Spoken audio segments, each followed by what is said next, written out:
Someone asked me what this switch is on this Ryobi. You got 1 and you've got 2, right? So I'm going to show you. I put a piece of tape on the front of this so you can see it as it spins. Watch. That's fully depressed. Now if I put it to 2, you're going to notice it spins much faster. Watch. Fully depressed. So 2 faster revolutions here, 1 slower revolutions. That's it. That's all that does. You want to go faster? Go to 2. Slower, you go to 1. And that's how that works. Here's 1.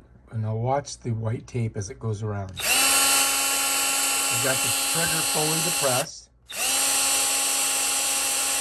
And you can actually see the tape. Now let's go up top. Let's put it to 2. Now let's watch. Now watch the tape this time. Clearly it's going much faster on the 2 setting. So this increases the revolutions per second. If you go to 2, if you drop it to 1, it's slower. This right here increases the torque. More power. The higher the number, the more power. The lower the number, the less power. Alright, if you like this video, subscribe to my channel. And check out my other awesome videos on how to use your Ryobi drill. Peace out.